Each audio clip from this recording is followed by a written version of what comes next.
একটা কাজ আছে তো। আমি না ইউটিউবে ধরো আমার চ্যানেল আছে, তারপর আমি সেটার পাসওয়ার্ডটা ভুলে ফেলেছি, মানে ভুলে গেছি, তাহলে কি করতে হবে? বুদ্ধিটা ওরকমই, গুলে ফেলেছি মানে পাসওয়ার্ড, ইউটিউবের কোনো মেনলি কোনো পাসওয়ার্ড থাকে না, গুগলের যেটা পাসওয়ার্ড ওটাই ইউটিউবের পাসওয়ার্ড। আর মেনলি এটা কোনো কাজে লাগে না, সাইন ইন করার টাইমে কাজে লাগে। তাছাড়া কোনো সময় যদি হঠাৎ সাইন আউট হয়ে যায় তখন কাজে লাগে, আর মনিটাইজেশনের সময় কাজে লাগে। তো এটা একটা ইম্পর্টেন্ট জিনিস, এইসব ইম্পর্টেন্ট জিনিসগুলো ভোলা উচিত নয়। আচ্ছা, যদি ভুলে গেলাম মিস্টেক বাই মিস্টেক, তাহলে তখন কি করা যদি যায়? 2 স্টেপ ভেরিফিকেশন থাকে তাহলে খুব ভালোই, আর যদি 2 স্টেপ ভেরিফিকেশন না থাকে তাহলে একটু ঝামেলা আছে। আচ্ছা, কি করতে প্রথমে হবে? গুগলে চলে আসতে হবে। গুগলে আসার পরে ফোনে বা পিসি বা ল্যাপটপ যে কোনো জায়গায় 3টে ডট দেখা যাবে। যদি ফোনে কেউ করে তাহলে প্রথমে ডেস্কটপ মোড অন করে নিতে হবে। এই 3টে জায়গায় এখানে ডেস্কটপ মোড থাকবে লিখা, এই জায়গাগুলোর মধ্যে ডেস্কটপ মোড থাকবে, ওটা ক্লিক করে ডেস্কটপ মোড অন করে নিতে হবে। তো এই 3 ডটসে যাওয়ার পরে এখানে পাসওয়ার্ডস অ্যান্ড অটোফিল আছে, এখানে ক্লিক করে নিতে হবে। তারপরে গুগল পাসওয়ার্ড ম্যানেজারে ক্লিক করতে হবে। এখানে চলে এলো পাসওয়ার্ড সবগুলো। এখানে যদি গুগলে পাসওয়ার্ড না দেখায় তাহলে আরেকটা প্রসেস আছে, এখানে অনেক সময় গুগলে পাসওয়ার্ড দেখিয়ে দেয় গুগল, আর যদি না দেখে তাহলে আরেকটা জায়গা থেকে করতে হবে। তাহলে তখন নিজের অ্যাকাউন্টে যেতে হবে, দিয়ে ম্যানেজ ইওর গুগল অ্যাকাউন্টে যেতে হবে। আস্তে আস্তে তারপর বলো যাতে এখানে বুঝতে পারে। গুগল পাসওয়ার্ড বলে লেখা থাকবে, এই গুগল পাসওয়ার্ডে যেতে হবে। এবার যদি ভেরিফাই না হয়, যদি পাসওয়ার্ডটা তো গুলে ফেলেছেন, ট্রাই অ্যানাদার ওয়ে ক্লিক করতে হবে।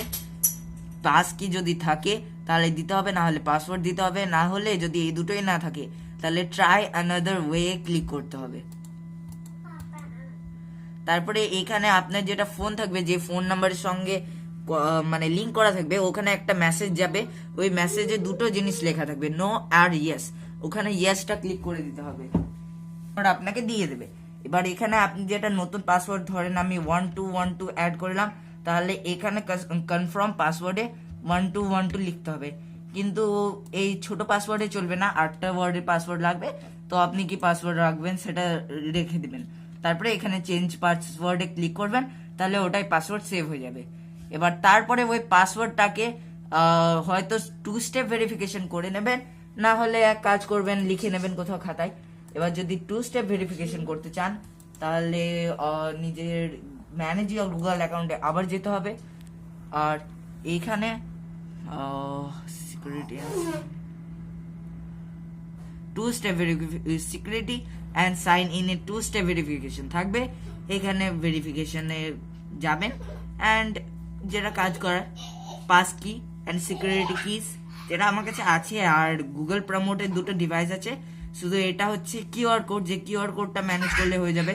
আর ফোন নাম্বারটাও দেওয়া আছে আমার পাস কিও আছে, গুগল প্রমোটও আছে, মানে গুগলে যেটা ফোন নাম্বার মেসেজ যাবে সেটাও আছে, প্লাস আমার ফোন নাম্বারও দেওয়া আছে। আমার শুধু ইয়েটা দেওয়া নেই, তাছাড়া আমার ভেরিফিকেশন অন করা যাবে। মোবাইলে কি করে করবে যাদের কম্পিউটার না, ল্যাপটপ নাই? ফোনেও একই প্রসেস। ফোনেও একই? হ্যাঁ ওগুলো বেরিয়ে যাবে? হ্যাঁ, এইখানে 2 স্টেপ ভেরিফিকেশন কোড টার্ন অনের অপশন থাকবে। টার্ন অন করার পরে ব্যাকআপ কোডস বলে আরেকটা থাকবে, এইখানে যাবেন, দিয়ে গেট ব্যাকআপ কোডসে ক্লিক করবেন, দিয়ে নিজের মতো যে কোনো একটা কোড লিখে ডাউনলোড করে নেবেন। তাহলে ওটা এরকম হয়ে যাবে, ধরেন আপনি গুগলে পাসওয়ার্ড পাচ্ছেন না আর ইউটিউবে সাইন ইন করছেন বা আপনার মনিটাইজেশন হয়ে গেছে, তখন আপনি ওখানে 2 স্টেপ ভেরিফিকেশন সিলেক্ট করে ওখান থেকে সব করে নিতে পারবেন। যেমন আমার এইখানে প্রথমে দিয়েছিল গুগল পাসওয়ার্ড, ওটা এখন করে নিয়েছি। কিন্তু অন্য কোনো জায়গায় যখন আপনি গুগলের দরকার থাকবে তখন হয়তো আপনি আপনার পাসওয়ার্ড ভুলে গেলেন, তখন ওই যে পাসওয়ার্ড গুলো, মানে সাইড কি পাসওয়ার্ড গুলো আপনি ইউজ করতে পারবেন। আর কিছু কাজ আছে না, আমি আমার ভিডিও কন্টিনিউ করবো? না, আমার কাজ নেই তো। তো সবাইকে বলে দাও থ্যাংক ইউ, আর ভিডিওটা দেখার জন্য বলে দাও। কাজটা আমি করেছি তো থ্যাংক ইউ আমাকে বলা উচিত। হ্যাঁ, তো সবাইকে থ্যাংক ইউ বলতে বলবে, যার যার কাজে লাগবে।